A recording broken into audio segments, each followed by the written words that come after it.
Welcome to AMP Jitsu. You may be asking, what is the AMP? What does AMP stand for?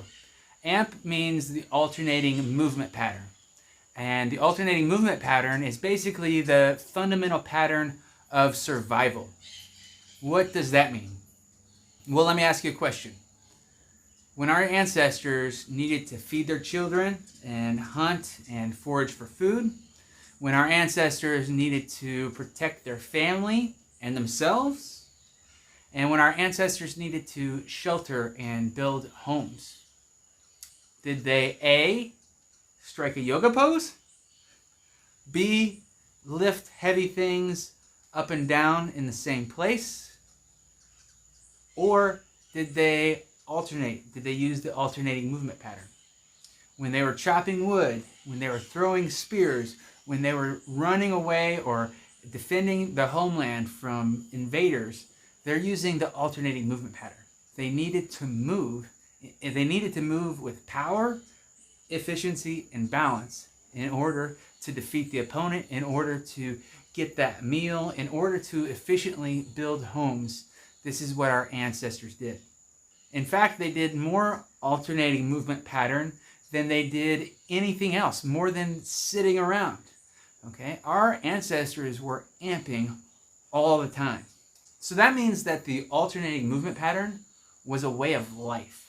If our ancestors could not move with alternation, if our ancestors couldn't amp, then they didn't survive.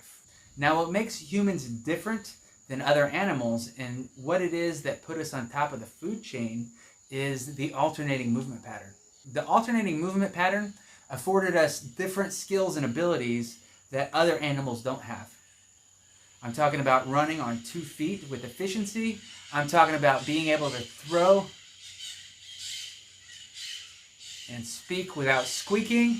We are able to use tools with our hands, and we're able to carry things long distances.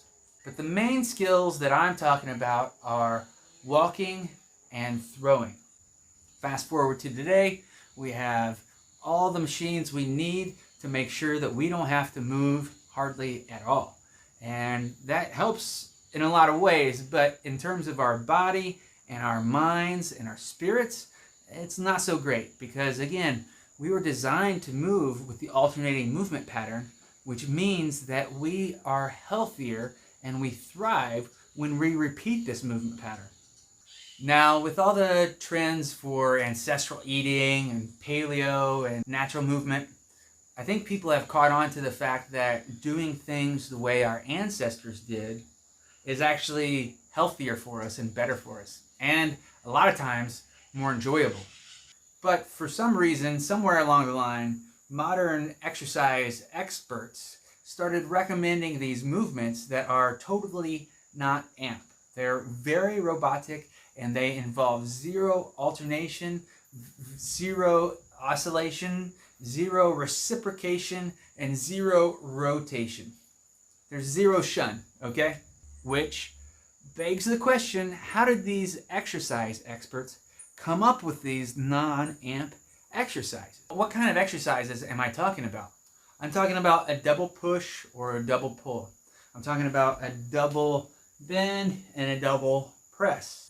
So what should we be doing instead of the double push or the double pull? Well, there should be a push and a pull. When we run, we extend one and we contract or shorten the other. Okay? When we run, we bring one foot forward as the other one drives back. Okay? The same thing happens when we swing a baseball bat, when we swing an axe, when we throw a spear, when we throw our punches, when we throw kicks, takedowns, jiu-jitsu, submissions. It all involves the alternating movement pattern. All of mixed martial arts, all of survival, and all of existence is alternation.